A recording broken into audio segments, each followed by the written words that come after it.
बहुत गुरुदायित्व मो उपरे थिला। मु विरोधी दल मुख्य सचेतक थिली। प्रश्नपत्र भाग नेबी, जीरो भाग नेबी, आर्जनमेंट मोशन गुटे अच्छी सरकार सांप्रतिक घटना गुड़िक उपरे केमती प्रश्न करेंगे, सरकार को आक्रमण करेंगे, सरकार विफल हेले बोली कहिबे। एवं विभिन्न चैप्टर उपर मते कहया पड़ो। 5टी स्तर में मत भाषण देवाई पड़ो। आ 5टा भाषण मो पाखे थी। मो पाखे समय ना पाठ पढ़ाई बहुत ताकू एते करने तो 5 दिन समय लगे। ताकू 2-3 घंटा भितर रेडी होगापी पड़ो, प्रस्तुति तो होगापी पड़ो। से मत भी भारी स्ट्रेस लगुला एवं मत भी नर्भस लगुला। कौन कहि मंत्री माने थिबे, सरकार थिबे, बड़ बड़ आईएएस अफसर माने बसी थिबे, बड़ बड़ अफसर माने सब थिबे, सेठी मु उत्तर देबी। सेते बेले मु कौन कहि आउ सेते बेले गोटे है जे निज भितर गोटे मानसिक प्रस्तुति हेबा कथा, पारिबा कथा निश्चित भाव में। एमिति करी मु धीरे धीरे मोर माइंड टाको मु सेटअप करे। जेहेतु एबे मु पुराना हो गली सीना ये जहाँ कहले येस कहीदेवा कि जहाँ ने कहीदी मु पार हो उत्तर देदेवी। तुम हाँ ठीक उत्तर दे बोधे। मुझे भूलटा उत्तर देदेवी ना मुख्यमंत्री कहते मोर यहाँ ठीक पर तर्जमा आसो जे हाँ यहाँ भूल कहीदे कि कौन कले बोली। किंतु माइंड टाको सही अनुसार तैयारी करने कथा। तुमको जहाँ देइछंती प्रश्न आउ उत्तर थी तुम टे बारंबार पढ़ीदेव। थरे पढ़ले तुम जहाँ आसो पूरा क्लीयर हे ना, 2 थर भी हे ना, टिके बढ़, तृतीय आउ टिके बढ़ीज, चतुर्थ थर पढ़, पंचम थर पढ़ला बेलू देख तुम सबू फंडामेंटाल क्लीयर हो। ये ऑटोमेटिकली कथा प्रैक्टिकल कथा कहूँ। मोर भी से तुम मो ठारू आहरी बेसी ब्रिलियंट अच्छ, बुद्धिमान अच्छ।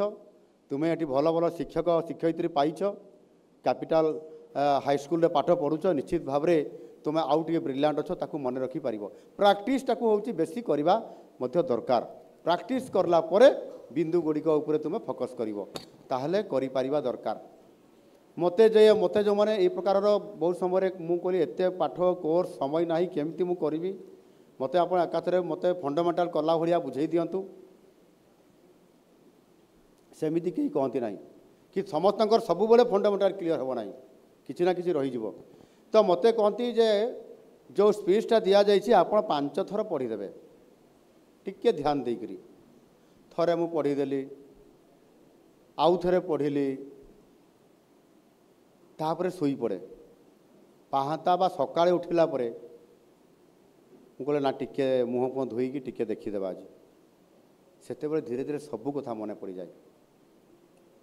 आउ सबुठारु पाहांता बा सकाळ समयटा पाठ पढ़ाई गोटे तुमर देह रेस्ट नहीं जाइथिबो, मन रेस्ट नहीं जाइथिबो, शरीर दृष्टिकोण मानसिक दृष्टिकोण पूरा प्रस्तुत थी, माइंडटा पूरा शांत थी। आ से समय पुणी आउ थे पाठ पढ़ीदेव, देख सब मन रही। ये अभ्यासटा को तुमको करने पड़ो, करी भी जो मैंने भी करवा दरकार। तापरे भी परीक्षा सेंटर को गला बेलू कहूँ कौन ना कौन प्रश्न आसो दे पारि कि ना। बिल्कुल टेंशन ना, स्ट्रेस नेबार ना। जहाँ प्रश्न सब पढ़ो मु जहाँ प्रस्तुत होती ताहा उपरे ही पढ़ो एवं मु सबू बिंदु गुड़िक मो माइंड भीतर अच्छी ऑटोमेटिकली बाहर। येस आई कैन मु लिखिपारि मु 93%, 90%, 70+ % आकार में मु रखिपारि। ये प्रकार भावना नहीं गले मु भावुची तुमर टेंशन भी कमिज। टेंशनटा रहिबो किंतु अल्प रहिबो, जेमती से संतोषी भौणी कहले से टाइप्र अल्प टेंशन नहीं तुम गले हो पार बोली आशा करुँची। धन्यवाद।